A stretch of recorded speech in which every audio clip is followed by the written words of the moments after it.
DPWH, ilabas ninyo. Magkano ba yung ibinibigay sa inyo? At take note ladies and gentlemen, mga banateros. Ito pong ibinibigay ng DPWH ay isang ahensya lamang ng gobyerno. Alam nyo kung magkano umabot?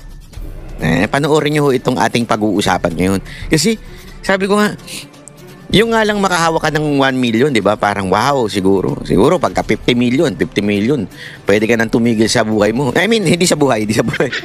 Sa pagtatrabaho, di ba? Retire ka na, mag-relax ka na lang, kape-kape ka na lang. Pero ito, mga kababayan, hindi lang 50 million. Bill. Naku, mamaya. Pag-usapan natin yan para maintindihan ho natin, ha? Ito, panoorin natin. Baka papayag sila para hindi waste of time. Yung expert sa allocable at non-allocable si Director Bote. Hindi, kayo po, no? Si Planning. Kasi wala nun si... Grabe, no? Yung minsan may tumatawa pa na tungkol sa allocable. Ito, alam mo kaya napepekian ako doon sa mga komunistang, teroristang mga congressman. Ang lakas nilang loob na punahin ang sino mang nasa authority. Punahin ang Senado. Punahin kuno ang mga kurap. Pero sila sangkot dito eh. Sila rin nakakatanggap eh. Hindi nila sinasabi, di ba? Sen Marcoleta at Sen Erwin para may definition of terms at yung bago ng pangalan ng allocable at non-allocable. Kasi nakaka-confuse, di ba? Di ba naging congressman tayo, Sen Erwin, naging congressman si Senator Marcoleta. Wala talaga akong alam na allocable at non-allocable. Jokingly, sinabi nung huling hearing natin ni Secretary Dizon nung lumapit dito sa amin ni Chair Sherwin, Sen Sherwin, yung allocable daw yung maaring i-alloc. Pero joke daw yon. Yun ang sabi ko, ano ba yung allocable? So talagang hanggang ngayon po, marami na akong kausap, sa tagal-tagal natin dito, pati Senate Elberemo, wala silang maalala. I'm sure our colleagues would want to understand para po may definition of terms. Tapos, yung inyong bagong termino, dahil ayaw nyong gamitin po yung allocable at non-allocable. So, hindi i-allok, mabuti. Bawal i-allok. Ano na po ang tawag? Siguro, district projects and non-district, kung ano po. Sige, si Director Bote and Yusek. Sino po yung eksperto? Thank you. I don't interject, Madam Chair. Thank you po. Mr. Chair. Yes, go ahead, Senator. In relation to the question of Senator Aligarda, hindi po joke yun, yung allocable. If you will note, during one of those hearings... Yan ang gusto ko. Diniretso ka agad kasi akala ko nila joke lang yun eh. Hindi ho joke yun. Ha? Hindi ho joke. Ribbon Committee. Yun pong allocable, inadmit po ni former Secretary Bonoan. Nandun po silang dalawa ni Yusek Cabral nung tinanong po namin yung allocable. Tinanong po namin ano-ano po ba yung mga factors na nakapagdadagdag doon sa mga initial ceilings that have been established nung NEP. So sinabi po nila yung allocable funding, yan daw po ay talagang inahanda nila, particularly in the House of Representatives kasi sila yung mayroong power of the purse, para hindi na molestyahin, well, pardon for the using the word, para hindi na istorbohin yung mga nakalatag sa NEP. Talagang provision po yun na talagang pambibigay dun sa mga members ng House. Inadmit niya po yun. Mahigit pong 300 po talaga ang members ng House of Representatives. Nag-a-average po ng 1 billion ang regular district representative. Average lang po yun, merong mas mataas. Ang party list po ay 150 million, masaya na po sila, except yung mga party list na contractors. At pagkatapos po ng allocable, Mr. Chair, meron pang leadership funding. At dadagdag pa po yung unprogram at saka nga po yung difference na manggagaling po ngayon sa bicameral conference. Nung kinumpute ko po yun, and this is recorded in one of the Blue Ribbon Committee hearings, 1 trillion po talagang naidadagdag sa DPWH pa lang. And 1 trillion pesos, ito po yung sinasabi naming... Magkano? Putang ina, 1 trillion? Nadadagdag sa DPWH because of the allocation. Remember yung allocation na yan yung sinasabi ng ni Senator Marcoleta na para hindi na istorbohin nitong mga putang inang mga congressman na ito, ang DPWH, mag-a-allocate na sila. Para bagang ganito, wag na kayo magnakaw. O ito na lang, bibigyan na namin kayo. Para hindi nyo na nakawin. Umaabot daw na 1 trillion, napakagago naman sobra niyan. Kung yun po ay ibabangga natin sa 6.325 trillion na budget ng 2025, 1 trillion is almost 15%. So, hindi po siya joke. Inamin po yun nung recorded po ito. Thank you, Mr. Chair. Mr. Chair, may I? Go ahead, Senator. So, Senator Marcoleta, do you mean itong allocable na ito, itong leadership pa na ito, suhol o lagay sa mga mambabatas? Can you please specify? Ganun ang naging konklusyon doon, Mr. Chair. Kasi nga sabi ni Secretary Bonoan, para hindi naggalawin. Pangsuhol talaga. So, nung pong tinanong ko magkano yun, 450 billion pesos.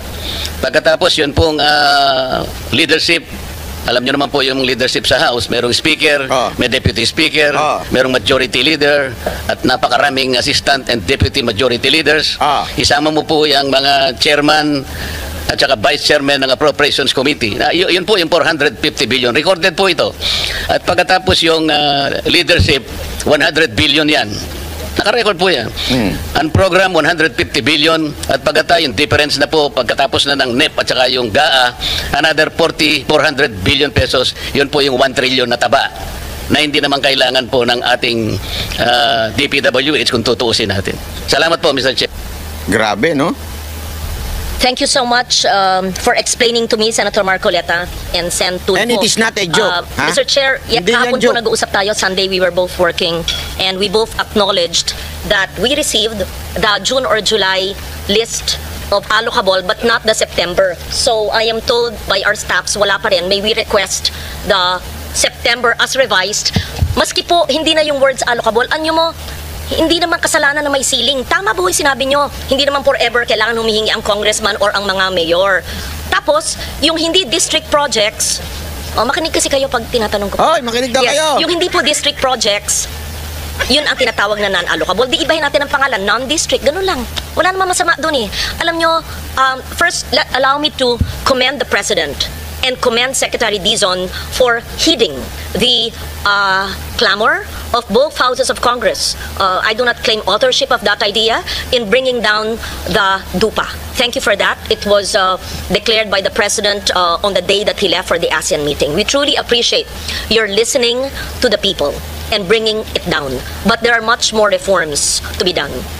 I believe that all of us want really reforms and changes that will be felt by our people for bigger fiscal space to give other departments or other programs under DPWH that will really redound to the benefit of our people. Kaya, una, I commend you. Salamat po sa pagbaba ng DUPA na makakasave, sabi nyo, ng 50. Pero sa computation ko, and I'll get back to that later, it should be bigger than 50B. And siguro dapat sagutin nyo yung hiningi ng chair last time, yung natuklasan niyang 271B. At pangatlo, yung sinabi po ng LBRMO staff and the chair staff na wala pa rin po yung September. We don't need the June, July of the previous leadership's allocable and non-allocable. What we need is the 625 billion revised NEP and then give us ano yung ceiling ng district, ano yung hindi alam ng district. And why do I say this, Mr. Chair? Mahalaga po. Kasi di ba nangyayari ngayon, may mga congressman na tatamaan, may mga ibang... Maganda ito panoorin ninyo kasi mamaya yung bibigyan ko ng GCash. Nandyan yun, unya-unya. Dito ko kukunin yung tanong. Kaya pakinggan ninyo kasi napaka-importante ho ito. Di ba? Kasi dinidiscuss dito yung allocation. Local o district engineer na tatamaan, hindi nila alam. Senator Sherwin himself, we were talking yesterday and we were both asking each other, nasa yung malistahan, pareho kaming we were in the dark, wala pa. And then you told me that indeed, in your district, your brother's a mayor, sa inyong Kong, and there are projects you don't know. Then we feared you could be blamed for it, and is that we were asking each other, yan ba yung allocable? We don't know. So just to protect everybody who will eventually sign the GAA of 2026, what if kaming lahat dito tapos pipirma kami tapos sasabihin natin, pinirmahan nyo, tinanong naman nyo, tanggap nyo yun na may non-allocable, hindi nga Maski po, iba na ang tawag natin, gusto lang po namin makita ano yung alam talaga ng congressman, alam ng district engineer, at yung hindi nila alam na maaring alam ng region. Na maaring alam ng central na hindi alam ng region. Walang masama po doon in all transparency. Diba? Am I conveying the same message we talked about? Yes. So, wag mo, please, I hope I'm not blamed. Because this, I'm speaking for the team. Kasi nag-usap po kami ng weekend. Yes. Yeah. Thank you. And Mr. Chair, in relation to those comments by Senator Ligarda, I remember we also requested that the DPWH provide us, kasi kung di po ako nagkakamali, kinors ko kay Yusek Ador Canlas. Yan. Dahil nagbigay po sila ng propose. Hinihingi na ni Marcoleta. Eto, tingnan ninyo hinihingi ni Marcoleta yung quote-unquote allocable sa DPWH. Hinihingi nila. Ito. Fiscal year 2026 DPWH Infrastructure Program based on HGAB. Ito po yung binigay nyo nung nakaraang hearing. Mr. Chair, ang request po natin, kung mabigyan po tayo ng 2025, 2024, and 2023 in the same format. Kasi po ang binigay nila, nakita ko po, is a detailed HGAB. It will not permit easy comparison Dito po, kung gamitin po natin itong format na to, sinabi ko naman sa ito, Yusek Ador, ang daling ikumpara. Halimbawa po, yung National Capital Region, 26.6 billion, di ba? So makikita natin sa 2025, 24, and 23 kung ano yung latag. Because I remember, sinabi ko kay Secretary Dizon na ang pinaka-importante, mahimay natin, kasi ang importante rito yung allocation po ng finite resources ng ating bansa. Region 1, 24 billion, CAR 17 billion. Sana sa ganitong format din po, napakadali na ikumpara natin yung 4 na taon. Madadali po tayo Yan, wala. Yun po yung aking request nung nakaraang hearing, kung matatandaan po ninyo. Hindi po yung detalye, mawawala na po tayo doon pagka yung detalye.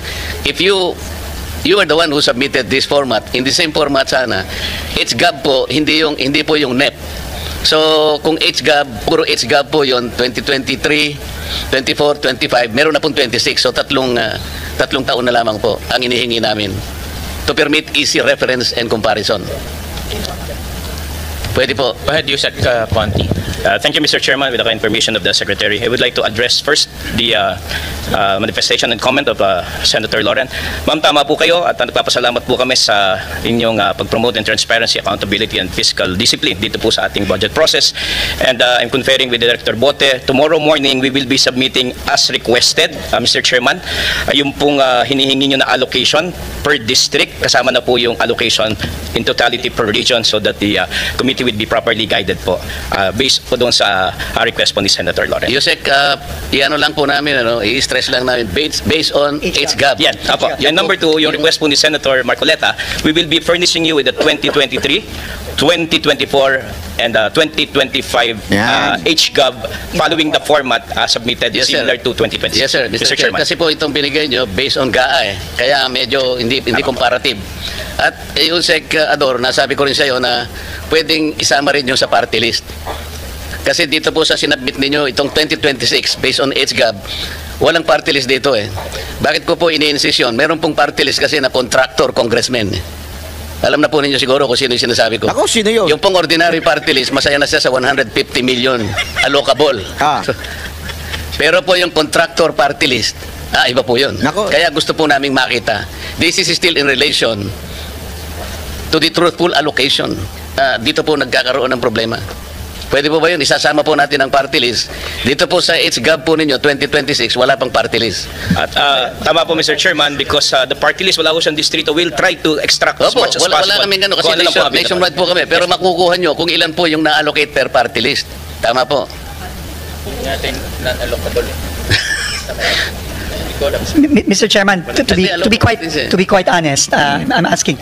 I think ito maganda ito sinabi ni Vince Dizon I think ang makakaalam lang daw po according to Sec Bote or would be the Committee on Appropriations in that.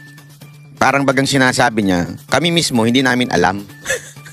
Basta mag-allocate kami, bahala na yung chairman ng appropriation. Remember, ang pinag-uusapan dito yung PAS na ang chairman ng appropriation. Sino?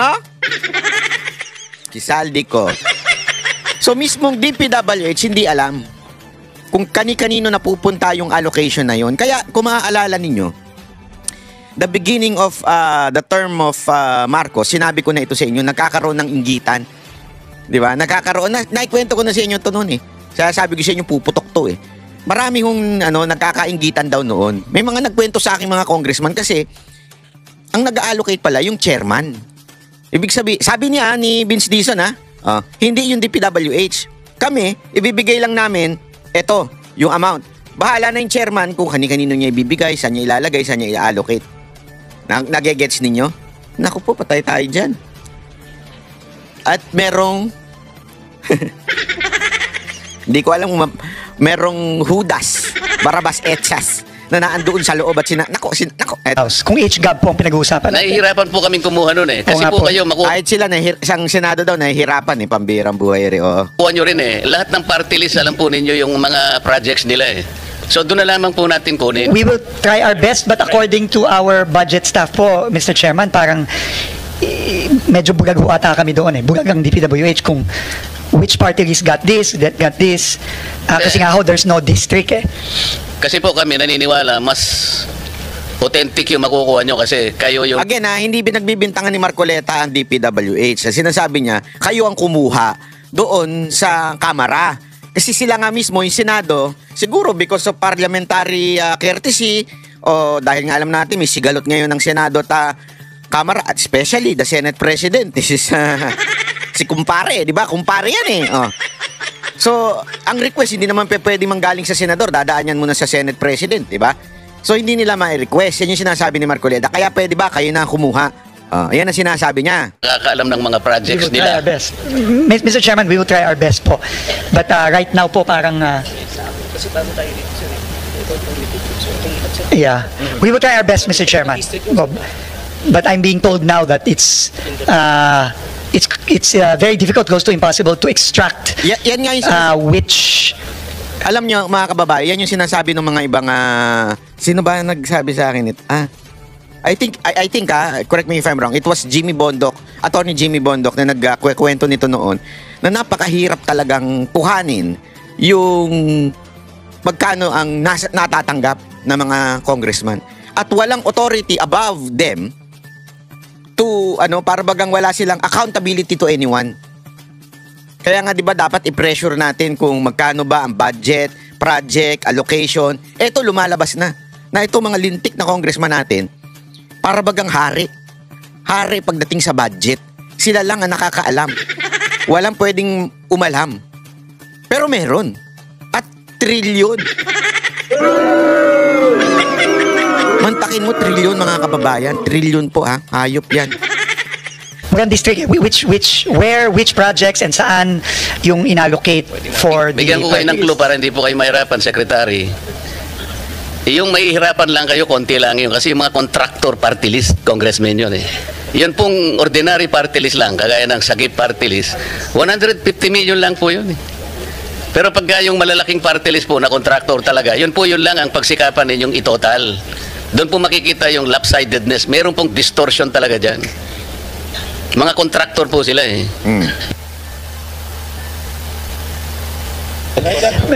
Mr. Chairman, we will also write the Committee on Appropriations and seek their assistance. Grabe, also. no? Kung paano po ang kung maibibigay nila sa amin yung detaling yan. But as of now, I don't think we have that information. Meaning we cannot extract from the HGAB specifically kung which line items, which projects were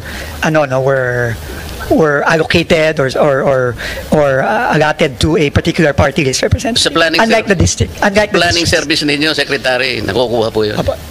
Sige po. Kasi si Yusek Cabral noon, alam niya lahat yun eh. Sige po, Mr. Chairman. Unfortunately, Yusek Cabral is no longer in the department, but we will try our best. No? Mr. Chair. Senator Tulfo. Yeah, I would just like to ask the planning service sa finance ng DPWH. Ito ba yung sinasabi because walang specific na district yung budget at saka so maaring may naririnig kasi ako when I was in the House of Representatives na pwedeng bumili si ganito ng pondo kay ganito. Hihingin ni congressman ganito kay congressman ganito yung pondo. Where in fact, naka-allocate sa district niya, dadalhin sa kabilang district or ibibenta. I know you've heard about that. I mean, Mr. Secretary. We have heard similar stories, Mr. Chairman. Na yung pondo niya, pwede kong bilihin and dalhin ko, pwede kong ibenta ulit hanggang sa 3 kamay magpapasa-pasa. So, from 20%, nagiging 30, naging 40, Yes. hanggang sa wala nang natira because nga, binenta yung pondo. Could it be, ito na nga yung sinasabi ni Senator Marcoleta, We have heard, allocable na ito, we have heard, Mr. Chairman, similar stories and we've gotten similar information na yung bentahan, bilihan, yung parking, yung Ultimo yung hihingian, hayop talaga yan. Kupal talaga eh. Di ba? Kupal talaga eh. Sorry sa term, pero pati ba naman yung korupsyon naghihingian pa? Nagsusulutan pa. Akin na yan, ha? Garapal eh. Di ba? Alam mo ito yung sinasabi nila Senator Marcoleta na yung iba, nahihiya pa sa kasalanan. Di ba? Nahihiya pa. Kung gagawa ng kasalanan, nahihiya pa. Ito, literal, naghihingian pa, nagsusulutan pa. Yung sagasa, yung mga ganyang mga terminologies. I think this is actually part of the ongoing investigation by the Independent Commission right now, and we have been asked to submit documentation as well for this. But as to kung itong mga sa party list ay kasama dito, well, it's possible po na kasama yan, although like I said po, mukhang hirap kaming at least sa department na i-identify kung magkano yung mga yan, saan yan, kanino ginagay. No, yun po ang medyo, I think we have a bit of a hard time getting all that Mr. Chair, Senator Lloyd. salamat po sa inyong sagot, Secretary. Kaya nga, last week pa namin hinihingi yung NEP revised allocable at non-allocable, maski iba na ang salita, district project at non-district, doon makikita yung kanilang hinihingi. Yung pong tanong nila, doon makikita. Kasi yung hindi po alam ng district engineer, titingnan natin. Hindi alam ng congressman, district engineer at mga mayor sa distritong yon, alam dapat ng region. Pag hindi alam ng region, alam dapat ng central. Pag hindi po nila alam lahat, natapyasin ng Eagle Eye Chairman. Ganun lang po yun, di ba? Mapo. So I think what we're asking for will address the concerns of the other senators if we are really serious, and I'm Yes. sure you are serious about cleaning up the system. Yes. Ma'am, I think Thank you. there was just a little bit of confusion on the terminologies because in the revised NEP, the new team actually did away completely already with the concept of allocable, non-allocable. No? I think in the letter of Undersecretary Conti, ma'am, Mr. Chairman, to the Honorable Senator, we explained our process, but sabi naman ni ma'am na we will just submit it based on legislative district para lang makita. Naintindihan ko na po ngayon, no, yung point ni Senator Loren na all we want is, let's say, X district got this much, we will validate with a congressman or the district office there. To shorten your work, Yes. hindi na kailangan po i-validate. Ito, 625, di ba yung NEP revised? Per district po, yung Magkano?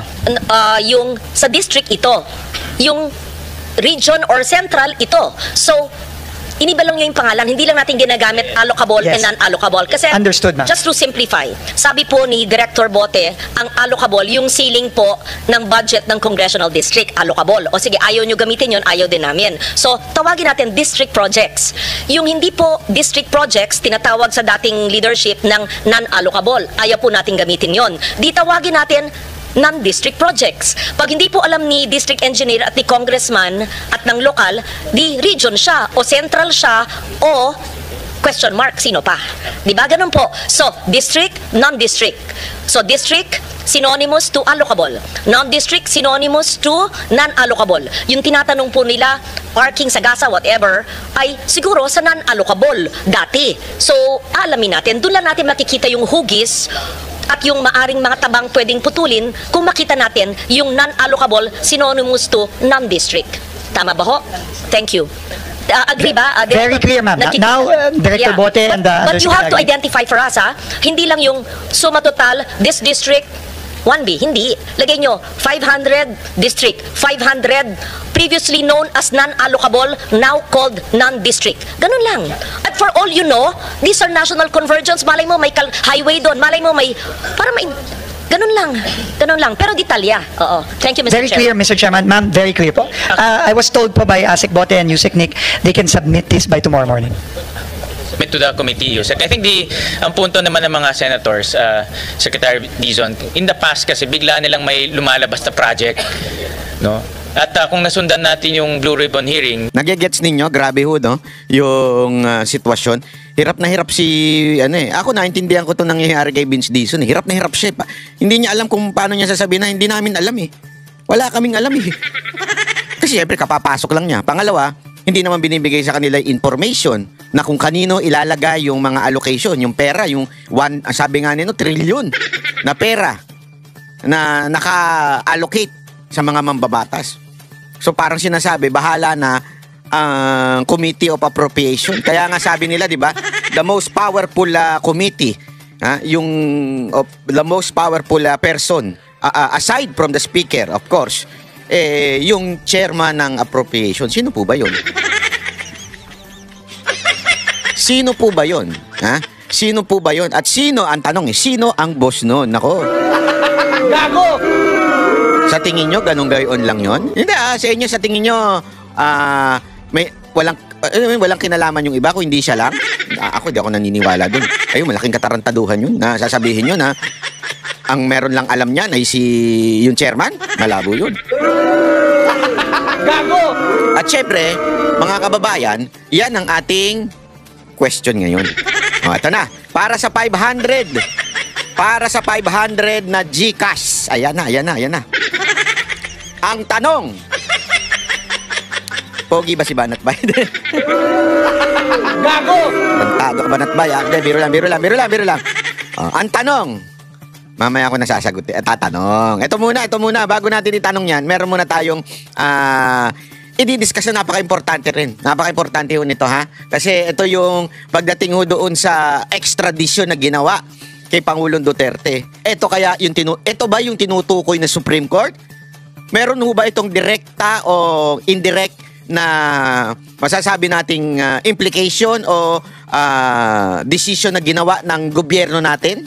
Pakinggan natin ito, ha? Kasi naglabas po ang Supreme Court ng parang hindi ko alam kung anong tawag doon, pero ang tawag para bagang paalala na pagdating rules na pagdating sa extradition, ito dapat. Okay? So, hindi ko alam kung ginawa nila ito dahil sa mga nag-inquire sa kanila about the extradition na ginawa o extradition na ginawa ng gobyernong ito. Kaya nga pakinggan natin, tingnan natin, ha. Ito. Wait lang, chotomate. Ayan. Ito. Ang ganda ito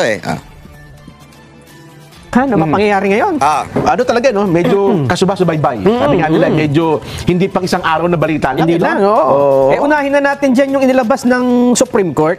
Inilabas ng Supreme Court. Oo. Tungkol saan ito? Ito ay tungkol sa mga patakaran na dapat sundin kung merong isang Pilipino na dapat dalhin sa ibang bansa at doon litisin sa isang kaso. Abay, napapanahon nga yan. So masasabi ba natin na ito ay masasabi natin may kaugnayan din sa nangyari sa dating Pangulong Rodrigo Duterte, Nelson? Bagamat technically hindi nila man pwedeng tawaging extradition yun, ha? Oo. Pero kung papaano ginagawa ang isang extradition ng isang Pilipinong may kaso sa ibang bansa at dadalhin natin doon,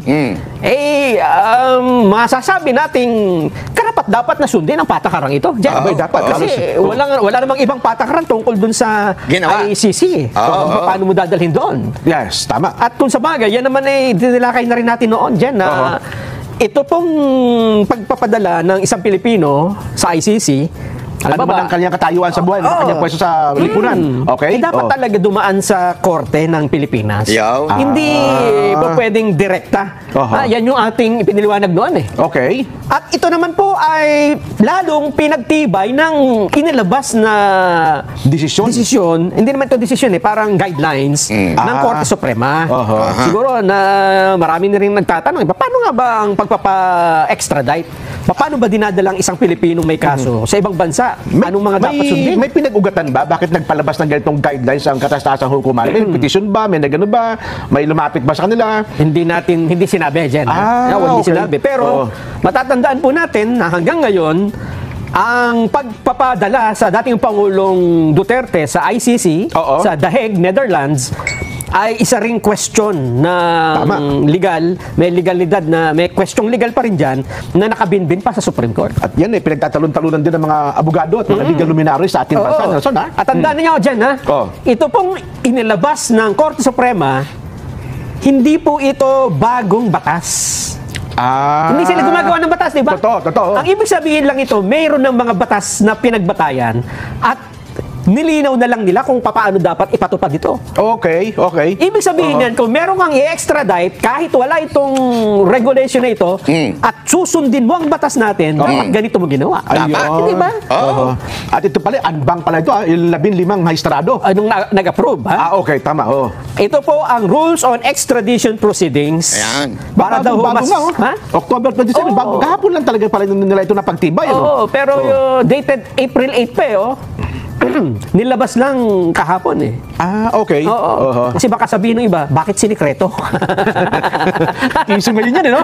Iso ngayon yung sinikreto. Ay, bakit ba siya sikreto? Ayan, de basahin nyo na lang. Tanong muna natin kay Remulla kung sikreto yan. Baka mamaya hindi na naman niya alam eh. Baka si Aling Claire, baka na naman magtanga-tangahan sila eh. Diba? Magtanga-tangahan sila. Sasabihin nila, hindi namin alam yung decision ng Supreme Court na yan, ha? O yung guidelines ng Supreme Court. Nakikita ninyo? Kasi ako naniniwala ako na ito may kinaugnayan doon sa pagdala kay Pangulong Duterte sa ICC. Ito may kinaugnayan po. Bakit tuka nyo? Ba't naman mag-i-issue Supreme Court basta-basta lang tungkol sa extradition? Maganda po kasi ito. Bakit kanyo? Kasi, di ba, naalala ninyo, binabantaan ni Trillanes itong si Bato, yung speaking of fake news, si Trillanes, puro fake news, di ba? So, importante ito sa mga susunod pa. So, naiintindihan nyo? Ilalabas ba ng Supreme Court itong isang paalala kung walang nangyari? Siyempre meron. Di ba? Kaya sa tingin ko, kaya inilabas ito. Para pag may susunod pa, although hindi nila sinabing direkta na ito ay tungkol sa pagka-kidnap kay Pangulong Duterte, pero ito ay napaka-obvious naman. Read between the lines na lang. Tanga na lang ang magsasabi. Kasi alam ko na naman ang palusot ng iba dyan. Hindi naman sinabi ng na ito'y tungkol kay Pangulong Duterte. Wala naman sinabing gayon, di ba? Pero tuloy natin. Tuloy. Ito po, isinapubliko na po ito. Yan. Ganito po ang nangyari. Ang extradition, eto na ha, yan do'y tumutukoy sa pagpapadala ng isang tao mula sa Pilipinas. Ayun. Hinihingi ng isang estado o ng isang bansa. Request ng estado, state. Na doon siya dalhin at isa ilalim sa paglilitis. Investigasyon o anuman, ha? Yan, to place them at the disposal of foreign authorities. Yes. Ayun pala ang ibig sabihin, ha? Okay. Ang extradite naman ay yung sino mang individual na pinaniniwalang nasa teritoryo ng Pilipinas na hinihiling na ma-extradite. Ito yun yung tao. Yan. So ito ay maaaring, halimbawa, ang humihingi ay Amerika. Yan, O pwedeng citizen ng American citizen din. Kasi nandun yung kaso. Halimbawa, Juan de la Cruz, isang US citizen pero nasa Pilipinas, hihilingin nilang maiuwi sa Amerika. Dahil nandun yung kaso. Yun, paano na halimbawa, isang Pilipino, Juan de la Cruz, pero may usapin sa iba, halimbawa, doon sa ibang bansa. Sa ibang bansa. Ganun din. Ayun. So, sumasaklaw ito sa lahat na may kasong nawala sa Pilipinas at kailangan litisin sila sa ibang bansa. Okay. Eto na. Ang panuntunan po ay sumasaklaw sa lahat ng extradition proceedings, kabilang ang mga kahilingan sa warrant of arrest, hold departure order at bail. Okay. Ibig sabihin, aarestuhin mo pa lang pala dyan, dapat susundin mo na yung mga alituntunin, mga panuntunan. Yes. Eto, papayagan lamang ang extradition kung ang ginawang pagkakasala ay may kaparusahan sa parehong batas ng Pilipinas at ng humihiling na estado. Ito po yung tinatawag na double criminality. Pero hindi naman kailangan na pareho ang terminolohiya basta ang kilos at krimen ay ng parehong bansa. Ibig sabihin may parehas tayong umiiral na batas. Okay. Kung ang extradite ay maglilingkod ng sentensya sa dayuhang estado, papayagan lamang ang extradition kung ang parusa ay hindi bababa sa 6 na buwan. Eto ang proseso paano gagawin. Yan, yung pamamaraan. Okay. Kapag daw po ang secretary ng DOJ o sino mang itinagang state council ay nagsubmit ng verified petition sa extradition court, kapag naisampa na ang korte, eto, pakinggan nyo korte, hukuman, ang magkakaroon po ng exclusive jurisdiction sa kaso. Ang ibig sabihin dyan, hindi po hindi DOJ. Talagang korte. Hindi katulad na sinabi nila dun sa kaso ng dating Pangulo. Sabi po, di ba, yung katarantaduhan ng ni Remulla noon, na sinasabi nila, ang korte, yung DOJ ang bilang naging korte. Di ba, yung sinasabi nila sinasabi ngayon ng Supreme Court, hindi. Dapat talagang sa tunay na korte dalhin. Kahiya-hiya talaga ito si Remulla. Mantakin mo, naging ano pa man din ito, ha? Ay, naku talaga, Kami ang judicial authority. Hindi, korte. Aha. Ang petisyon ay dapat maglaman ng lahat ng kinakailangang impormasyon at dokumentong verified at sertipikado ng diplomatikong opisyal na humihiling na bansa. Ay dapat certified ng requesting country. So dapat didinggin muna sa local court pala, no? Hindi Yes. direkta. Okay. Oo. Kahit na yan ay hinihiling ng Interpol, Totoo. ng mga bansang kung ano na pa man. Oo. Ang proseso niyan ay ang warrant dapat sa lower court magmumula. Yung Ayun. pag-aresto, yung Aha. kautusan ng pag-aresto. Okay? Ayan, eto pa. Halimbawa, meron kang kaso. Ipapa-extradite ka. Oo. Diba sinabi, Jen, may kaso ka sa Amerika eh. Oo. Doon ka didinggin. Yan. Aarestuhin ka namin. Teka Oo. muna. Pwede kang mag-file ng appeal. Maaari kang maghahain ng appeal sa Court of Appeals Oo. na magpapasya sa loob ng 90 araw. Within 90 days. Hindi ka agad-agad na may are. May Didinggin ka muna sa local court. sa Court of Appeals. Oho. Yes. Ng Ito- bansang kinaroroonan mo. Oho. Dito sa Pilipinas kasi rules dito yan eh. Hindi lang yung pwede ka nga magpiyansa eh. Oh. Ay, sus. Kung halimbawa, nasa ibang bansa naman, tayo naman ang humihiling. Halimbawa, Uncle Sam ng Amerika, may kasong kinakaharap sa Pilipinas, dapat sa Amerika, didinggin din muna nila yon, di ba? Ganun Ay, pala. ganun talaga ang patakaran. Hindi mo basta-basta mapapapunta sa Pilipinas yan. Hindi basta-basta makukuha. Oo. Kasi ganun naman talaga ang patakaran sa lahat ng halos bansa. Na sumusunod sila sa patakaran ng local court. Yan. So ano ang ibig sabihin nito? Ibig sabihin nito, mali po talaga yung ginawa sa pag-aresto nung nakaraan. Yan. Dun sa basta na lang dinala. Ayun. Na hindi dinaan sa kahit na aling korte, hindi ba? Kasi